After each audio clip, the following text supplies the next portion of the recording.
This is my 2024 Tesla Model 3 that I picked up in August 2024, and over the past 6 months, I've put over 6,000 miles on the vehicle in both summer and winter driving conditions. And considering I had a 2021 Tesla Model 3 for 4 years prior to this one, I've made a list of things I love and hate about the new Model 3, so let's dive in.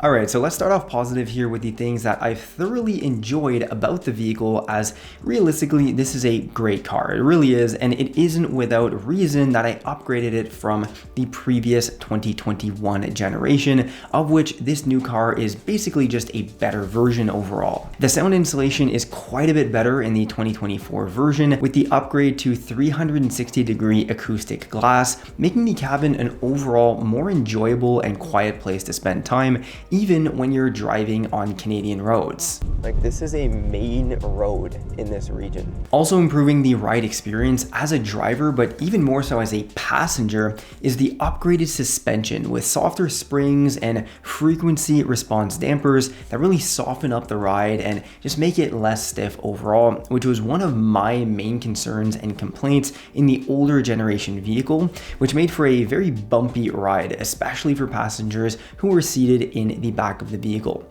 And while we're on the topic of suspension and other mechanical topics, there have been upgraded forged steel front upper control arms and redesigned steering knuckles to enhance high-speed stability and reduce bump steer. Otherwise, the general build quality of the vehicle, other than the interior, mind you, we'll get to that later, it just feels like it's improved one generation to the next as well. The doors feel heavier, there are less panel gaps around the vehicle, the door seal has improved, and overall, for lack of a better way of putting it, the car just feels better to drive and more like a well put together and thought out vehicle than the previous generation. Otherwise, there's really a laundry list of things that are just downright better than the previous version that I'm now used to after 6 months of ownership, but that really elevate the experience. So let me run you through that list. Hardware 4 for improved full self-driving capabilities, ventilated seats in the front, ambient lighting in the front and back seats as well, a rear screen for rear passengers and to move the front seat forward, which is a really nice touch, a new steering wheel design that feels better in hand and I think looks better as well, cup holders that can be hidden away unlike the past generation where they were always exposed, 360-degree acoustic glass for better sound insulation in the cabin, an enhanced sound system that sounds really good actually. The windshield washer fluid intake moved to the front of the frunk, making it way easier to fill up during the winter. They also upgraded the look of the car, which I'm personally a fan of. Leave a comment down below sharing what you think. Does this new version look better than the old model? I think so. The rear seats also come standard with heating functionality, which at least in my old Model 3 was a $400 upgrade. The front screen has slightly improved also, with better responsiveness and enhanced visuals for improved contrast and visibility. They also added these red dot lights in the tweeters when a vehicle is driving by for added visibility and security. And finally, the rear and side cameras are way higher quality, which is an expected upgrade as well, of course, but it is nice and I wanted to mention this. So yeah, that pretty well covers my list of the upgrades that I've noticed driving the car on a daily basis for over 6,000 miles now. I'm probably forgetting a few, so comment any that I've missed down below. And of course, that list doesn't even start to cover all of these software upgrades that are periodically pushed to these vehicles over the air, making even multi-year-old cars feel like you're dealing with a newer version of the car that you already have. Let's now jump into things about the car that I wish were improved a bit more, considering this is a brand new Tesla that I would hope has the latest technology. Okay, so right off the bat, the first thing that's still a major problem for Teslas, at least here in Canada, is the range loss in winter, which was absolutely a problem with my 2021 Model 3 that had an NCA battery in it. But even with my new 2024 Model 3, this one has an LFP battery, I really thought range in winter would have improved, and honestly it really just hasn't. Now let's keep in mind that I have the standard range rear-wheel drive Model 3 that actually isn't available in North America anymore due to the tariffs that were imposed on Chinese imported EVs. But the point here is that it has a claimed EPA range of like 430 kilometers, which is around 270 miles for any Americans watching this.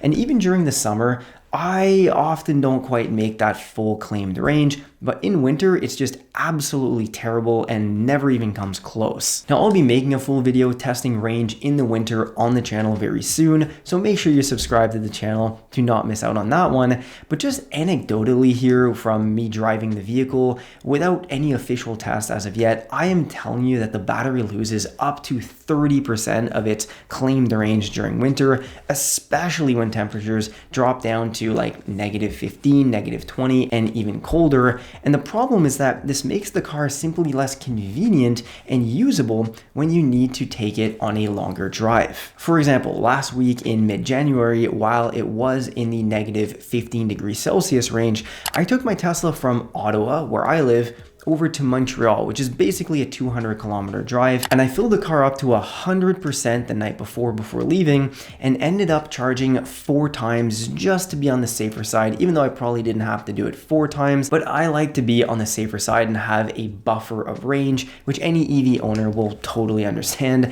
trying to avoid range anxiety, especially in the winter. And so when I got to the first charger in Castleman, which is 69 kilometers away, I was down to 74% charge at that point, meaning a quarter of the total charge to drive 70 kilometers, which would equate to only around 280 kilometers, which is a heck of a lot less than 430 kilometer clean range. And then from there, I charged it up to 85%, drove to the next supercharger in Pointe Claire, right on the island of Montreal, which is 119 kilometers away.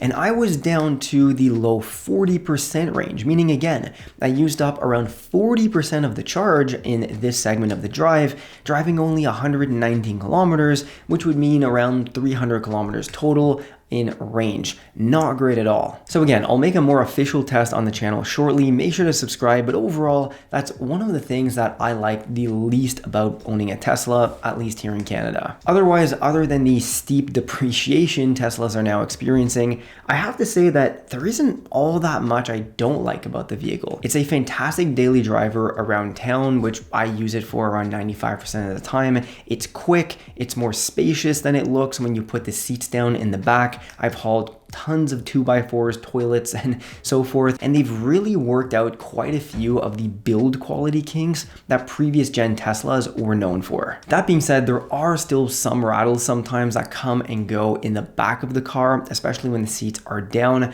Not entirely sure why. I guess there's less structural rigidity or something. And I've also noticed that the steering wheel does squeak sometimes, which I was not impressed with at all when it started. I'll try to see if I can make it squeak on screen for you, but yeah, every once in a while it'll just start squeaking.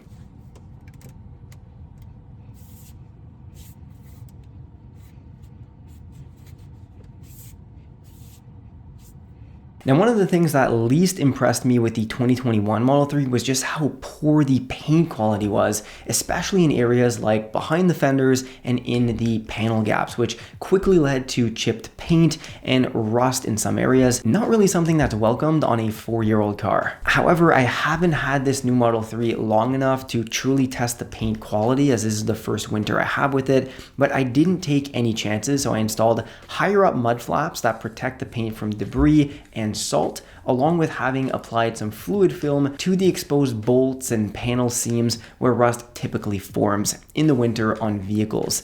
Hopefully that helps with the longevity of the paint. So yeah, overall I have to say that for a mid-sized vehicle, sure, it lacks a little bit on space, unlike say the Model Y, but you're aware of this trade-off as a Model 3 buyer when getting into the car in the first place.